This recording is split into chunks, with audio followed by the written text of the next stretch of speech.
Well, welcome back to the podcast Holding Faith Through Delayed Promises.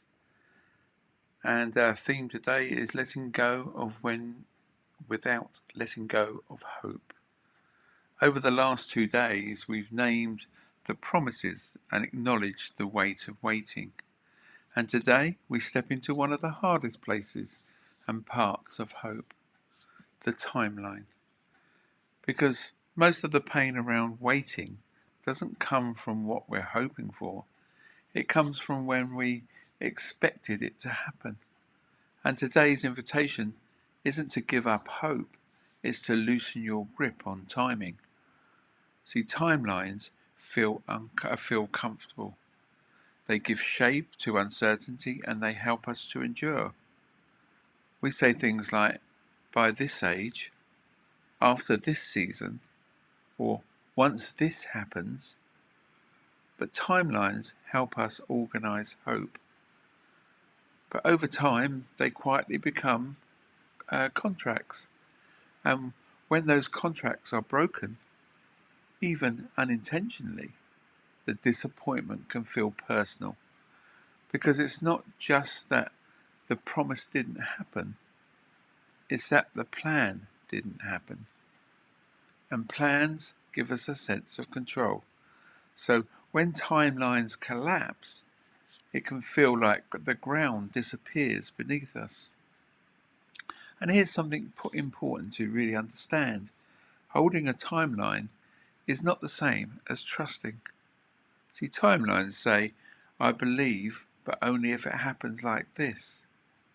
Whereas trust says, I don't know how this will unfold, but I'm willing to stay open. Control often disguises itself as faith. We don't mean to do it, it just comes from a longing, not arrogance. But when we cling to timelines, we unintentionally tie our peace to outcomes. And what makes every delay feel like a threat? Releasing the timeline isn't giving up. It's refusing to let hope turn into pressure.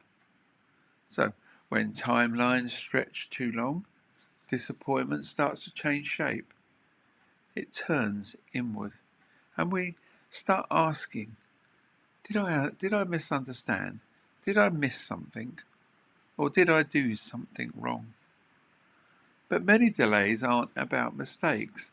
They're about complexity, growth, readiness, layers that we couldn't see at the beginning. So releasing the timeline helps separate your worth from your outcome.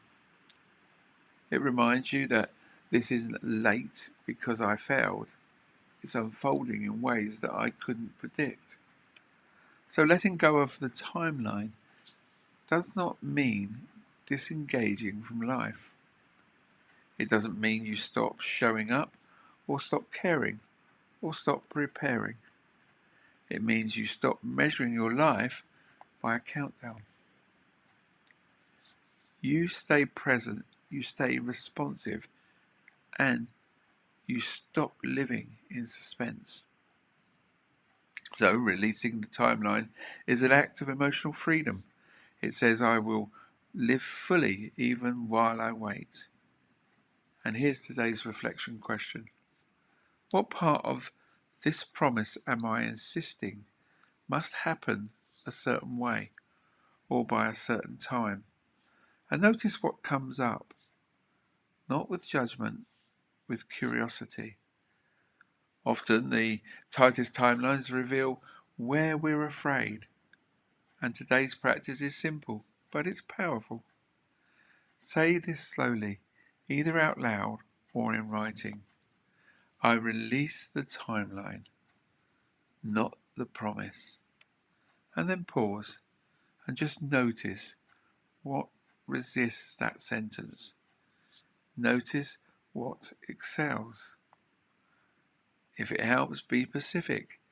Release the age, release the deadline, and release the sequence. You're not erasing hope, you're giving it room to breathe. So, releasing the timeline doesn't mean the promise won't happen. It means your life doesn't have to stay on hold while you wait. And tomorrow we're going to be talking about how you've changed since the promise was first made, and why that really matters. But for now, let this settle. You are allowed to hope without a deadline, and you are allowed to live without a countdown. You don't lose the promise just because you loosened the grip on when.